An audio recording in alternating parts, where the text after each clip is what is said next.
लेकिन बोलने वाले को तो देते हैं लोग, लेकिन ये इनको नहीं देते। ये बहुत मेहनत करते हैं, मुझे पता है। जब मैं 2-2 घंटा बोलती हूँ तो थक जाते हैं। इसीलिए मुझे भाई का तरस आया और बड़ी सुंदर तरीके से ढोलक पर संगति कर रहे हैं। एक बार जोरदार से तालियां बजाओ इनके लिए। और प्यार किया मेरी माताओं, सुनो।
ऋषि दयानंद से पहले।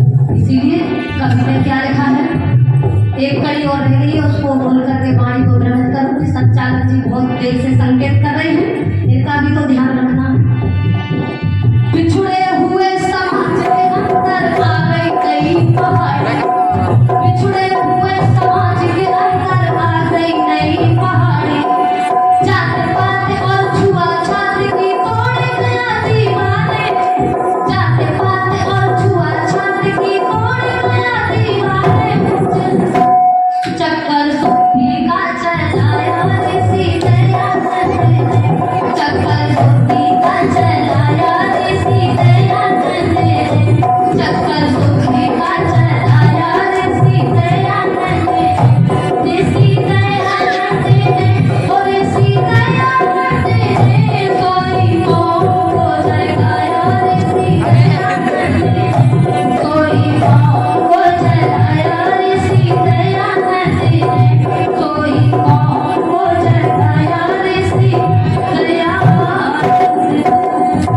लाचार लाचार बनी बैठी थी अबला नारी, और अंदर का विश्वास जगाया हिल गई दुनिया सारी। पिछड़े हुए समाज के अंदर आ गई नई पहाड़ी, और जात पात और छुआछात तोड़ गया दीवाने। चक्कर सुखी का चलाया ऋषि दयानंद ने। मैं अपनी वाणी को यही प्रकट करूंगी। मेरे भाइयों ने, मेरी माताओं ने, हमारे बच्चों ने, इस गांव के मेरे भाई, मुझे लगता है मैं जब देखती हूँ, सबको जानती हूँ मैं, बड़े ही ध्यान पूर्वक सुनते हैं। मुझे ऐसा लगता है नेताजी सुभाष चंद्र बोस बैठे। एक बार जोरदार से तालियां बजाओ। क्यों? ये पढ़े लिखे बैठे हैं, ये सब जानते हैं, क्योंकि आज समाज से जुड़े हुए, वेदों से जुड़े हुए हैं, यज्ञ से जुड़े हुए हैं। ये आर्यों का गांव कहलाता है, कोई कहे या ना कहे, लेकिन मैं आर्यों का गांव कहती हूँ इस सिरसा की।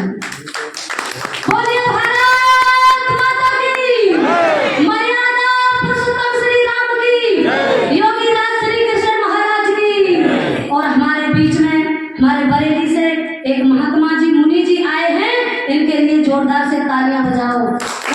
कि इनका सम्मान करते रहना। अगर इनका सम्मान करना छोड़ दिया तो ये समझ लो आपको कोई उपदेश देने वाला पैदा नहीं हुआ। जो इनके पास चीज है वो हमारे पास नहीं है।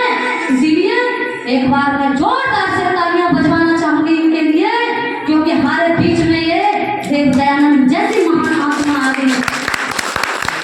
मैं अपनी वाणी को यही प्रकट करती हूँ। ओम शम। आगे का कार्यक्रम सबके लिए बहुत बहुत